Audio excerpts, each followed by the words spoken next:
Hello, everyone. Gary O'Toole here from TimelineAstrology.com. This is my June 2024 sidereal forecast. So, getting into the month, the first thing to talk about is that Mars is moving into Aries, sidereal Aries, on June 1st, just as Uranus moves out after 7 years. So, this is a big deal because Mars is now coming home and the place has probably been wrecked because of Uranus. It's created a lot of chaos in the world in the last 7 years. And Mars is coming back home to deal with the mess. So this is a great time personally to get on something, to do something, to be more proactive and directed and deliberate. And whatever area of your life Aries represents now is going to feel this energy, this boost of energy, because this is especially important after Mars has been with Rahu, the North Node in Pisces, and all over the place. So your energy has probably been all over the place, like really up and down. And when you feel very up and down and scattered, it's very hard to be consistent and deliberate. And Mars likes that. Mars likes to get going. And so in Aries now, it's kind of hit the ground running. Now, there are other things going on to mention here with the Saturn, especially, but generally, I would say this is a more productive, energetic time and a great time to really get on it again, whatever it is for you. Again, whatever Aries is for you. Now, of course, in the world, though, this means that Mars, the planet of war, is moving into Aries, the sign of war. So this obviously in the more immediate time frame is worrisome in terms of the war escalating and wars, plural, escalating around the world. There's so many at this point. The good thing about Saturn in Aquarius is that it's actually aspecting Aries. It's got a full aspect, according to Indian astrology, on the third house from it. So from Aquarius to Aries, we have this kind of restraint in place. Now, that can actually be a good thing personally because we could restrain ourselves and stop ourselves overdoing it. Because if your energy has been scattered and all of a sudden your energy comes back in full force, it could be quite easy to overdo it and create problems and even accidents. Whereas Saturn's aspect from Aquarius will stop that, will prevent that in most cases, I imagine. And so it's kind of more restrained, and that could be great for focused, deliberate action and intention, really intentional action, In the world, again, that could be good because it will prevent things from escalating too far. And it's kind of like, yes, Mars in Aries is likely to show some major disturbances in terms of war. But Saturn and the fear of it, getting out of hand will hopefully hold that back. And also the fact now that we have Saturn in its own sign and Mars in its own sign is a great time in a way to tackle issues, because when these so-called malefics, Saturn and Mars, are very strong and very productive, especially in their own signs, it's a great time to do things. It's not a kind of month to just sit on it in a way. I mean, even though there are other nice transits going on as well, and I'll talk about those in terms of what's going on in Taurus. And you might think, well, this is a great month to just kick back and do nothing. It's not the best month to do nothing, in fact, because it's a waste of these energies. Mars is really powerful in Aries. Saturn is really powerful in Aquarius, aspecting it. It's a time for very deliberate, focused action, actually. And maybe that means going on a sort of a holiday that you plan, but being more active. Maybe that's doing the things that you've been putting off, and then also having some downtime and enjoyment, and then patting yourself on the back because you achieved it. That might be a better expression in June. So as I mentioned, Uranus is moving out of Aries. So after 7 years of disturbing Aries and creating all kinds of issues in Aries, now it's moving into Taurus and it's going to disturb Taurus, of course. But before we get into that, the fact that it's moving out of Aries means again that we can be more clear and deliberate about Aries. It doesn't mean that wars end because Uranus is moving out of Aries.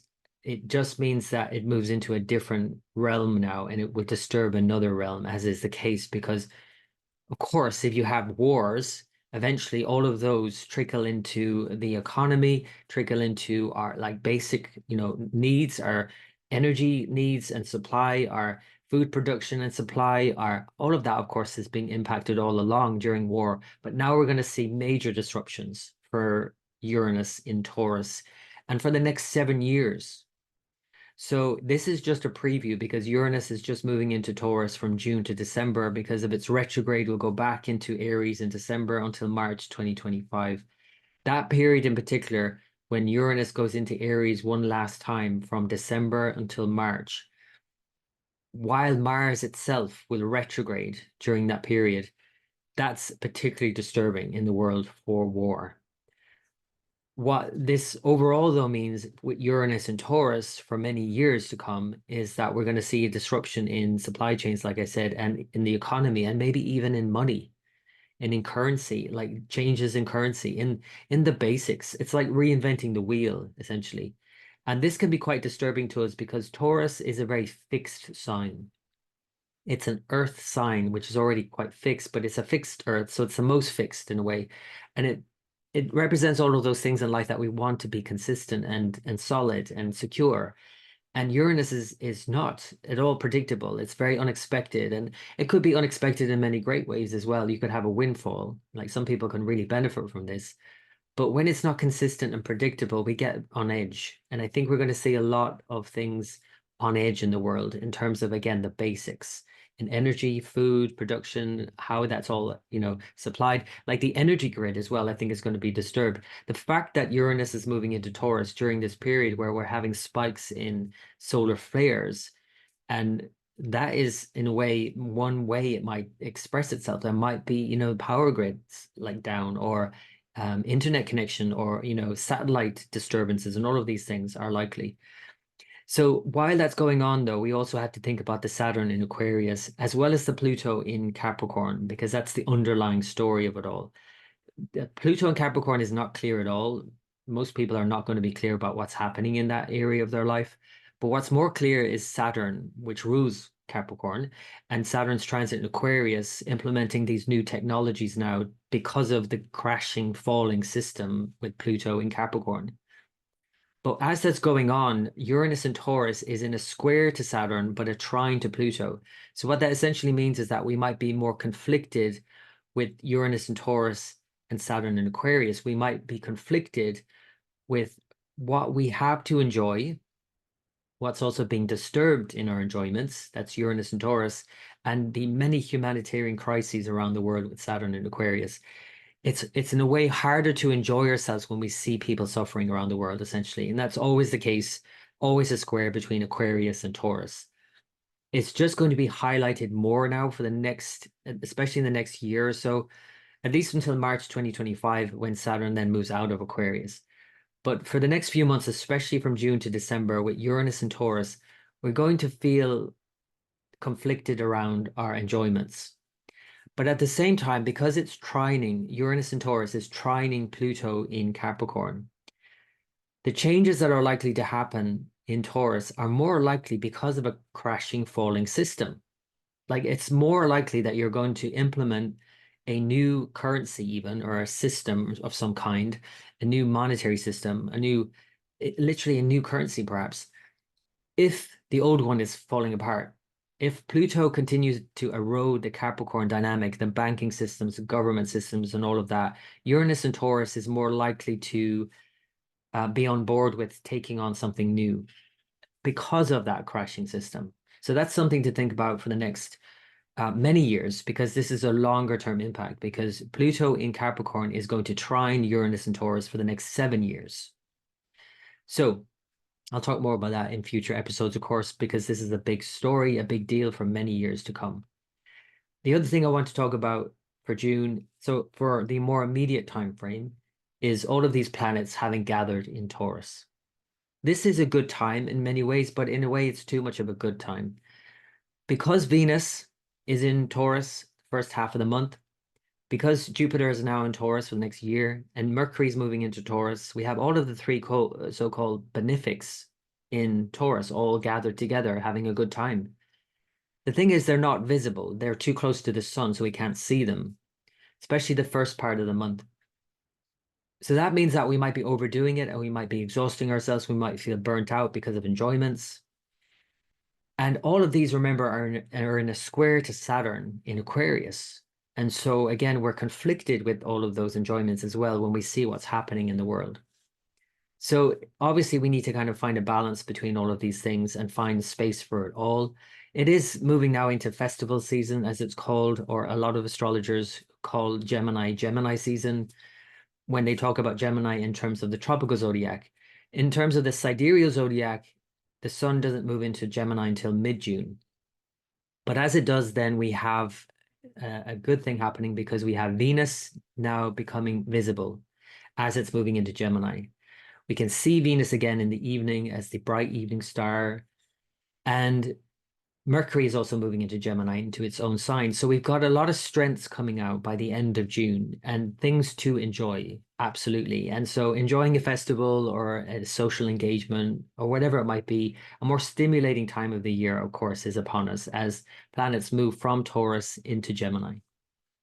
So here are the major lunations. The new moon in Taurus on June 6th to start the month, and then a full moon opposite Gemini in Sagittarius to help balance out all of those engaging, stimulating mental planets in Gemini. So first of all, the new moon on June 6th. It is a new moon in Rohini is the lunar mansion. It is the moon's favorite lunar mansion in myth. And it actually astronomically does stay a bit longer in Rohini than any other lunar mansion. So it is literally the moon's favorite. But it's all about emphasizing growth and desire. Literally, Rohini means red lady, and it has a lot of connotations, like sexual connotations, because of the growth, the engorging of the sexual organs, the flushing of the skin. Another translation of Rohini is artery. So it's like it's red, it's flushing, it's growing. It has obviously a lot to do with growing things in our life as well, not just sexually growing, but also like building and making things and growing things. So a new moon here, obviously, which we have Venus exactly conjunct the sun at this time as well, and squaring Saturn. A new moon squared Saturn suggests that we need to obviously be cautious in our enjoyments. We need to not overdo it, of course, because it's a new moon. It's not a full moon. It's a new moon. It's a dark moon. So in a way, it's depleted of its energy in one way, even though it's exalted, even though it's enjoyable. And again, maybe because of our enjoyments that we feel depleted. And we need to be cautious of that. That's all. Square Saturn, we just need to be mindful of, again, the conflict that's going on in the world and within ourselves. Then 2 weeks later, we have the full moon around the solstice. The solstice is June 20th. The sun is in sidereal Gemini, and opposite we have the full moon. So everything lines up here between Gemini and Sagittarius, Venus and Mercury in Gemini having a good time. But the full moon is a more important time to check in with something that is not just enjoyable, that is more meaningful and purposeful, because it's Sagittarius, it's ruled by Jupiter. And this also conflicts with Taurus in a way when you think about it.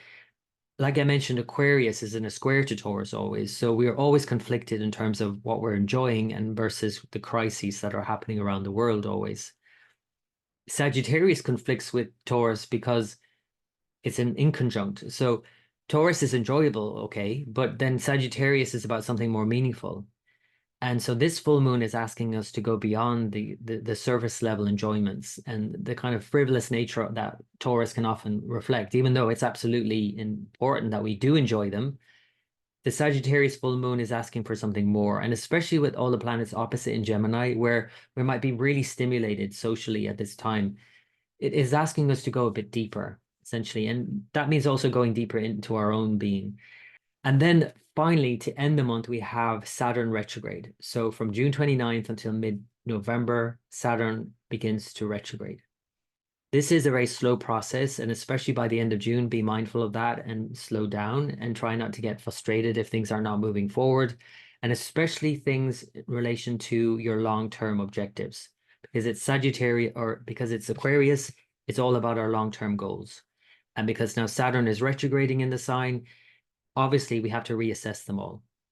And as we're doing that, and remember that Mars is in Aries now and Saturn is in aspect, a full aspect, we might get frustrated and want to just push ahead regardless. And we need to be mindful of what we're doing in the immediate time frame, considering our long-term objectives and how they have to go through a change now.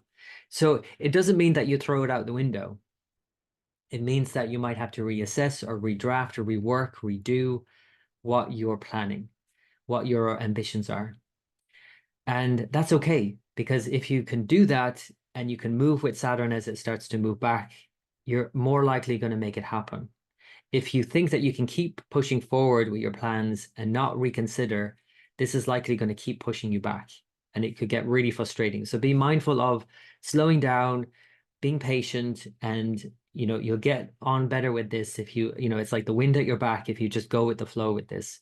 So again, review all of your long-term plans here, especially in relation to whatever the sign Aquarius is for you.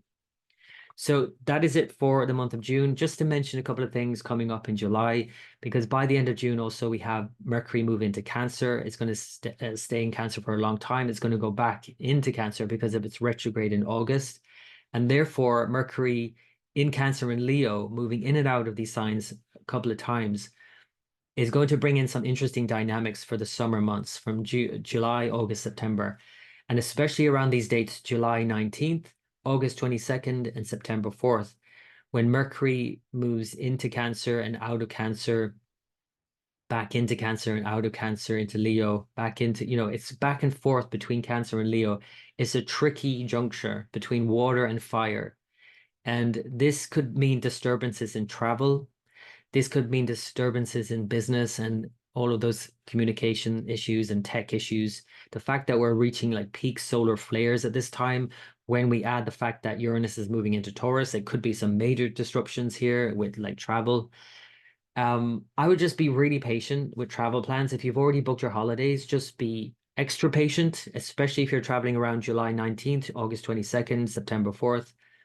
And maybe like leave extra leeway, like leave earlier, much earlier than you think you need to, and be open-minded to the fact that you might have some time on your hands you hadn't accounted for, especially in August when Mercury goes retrograde. The other thing to mention is that Neptune also goes retrograde after Saturn by July 2nd until the end of the year. And this is more subtle. We generally don't sense this.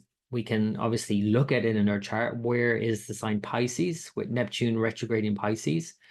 And what that represents for us, because we're going to go through a whole review for the rest of the year. A very subtle review, like I said, but there is an important thing to look at here in terms of our idealism around this area of our life and how we have to maybe reevaluate what our ideals are. So that's Neptune retrograde in Pisces. That is it for now. I just want to mention a couple of upcoming presentations that I have for patrons. You're going to see it before anyone else. You'll hear about it before anyone. That is a World War astrology presentation. I've almost finished putting the slides together. I've done a lot of research on this. So if you want to join me, you can go to timelineastrology.com, sign up as a patron. The other one is this Dystopia to Utopia. So this is a tricky dynamic because in traditional Indian astrology, the south node rules Scorpio, Ketu, and the north node Rahu rules Aquarius. And this journey from Scorpio and this kind of dystopian view of the future, this kind of hellscape that Scorpio can often represent, and how we need to obviously not do that, that's an extreme view of the future. But then also the extreme view from Aquarius is this kind of utopian, idealistic vision of the future, which Rahu can sometimes show. That's not true either. And we have to kind of bring both of them together into a kind of a holistic view of, of our future, of our lives currently as well. And we also don't want to get lost in these loops that the nodes of the moon often get us into, running away from our past and running towards the future oftentimes. And so if we can kind of more holistically view this, and this is what this presentation is all about, how do we holistically view our lives in this way with the nodes and these two signs, Scorpio and Aquarius, we then don't project it out onto the world and start looking at the world in this kind of black and white way. Either it's a hellscape or it's like a utopia, So that's another presentation. Again, if you're a patron, you'll hear about it first. You'll see it first. Consider signing up. And then this is the other thing, the Scorpio Video Club, as well as an audio club. I have a private podcast for patrons called the Scorpio Audio Club, a private Scorpio Video Club where I share more of the secrets of Indian astrology or predictive techniques and a lot more besides. If you sign up at patreon.com/timeline astrology, I have a daily report. I write daily for patrons. I write a monthly long report, an in-depth report of the transits for each month. And then we also have a gathering each month to discuss the transits where we all share our experiences of the transits, and there's a Q&A and all of that, and so much more besides. So consider signing up at patreon.com/timeline astrology, or just go to timelineastrology.com and you'll get the links. Okay, that is it for now. I hope you enjoy the month. There's a lot to enjoy, as I mentioned, but also there's a lot to be mindful of here at this really pivotal time in the year, the turning point of the year, of course, at the solstice, whether you're summer or winter solstice, the change of direction of the sun is an important one to note as well. So I hope you have a great month, everyone, and I'll speak to you next time.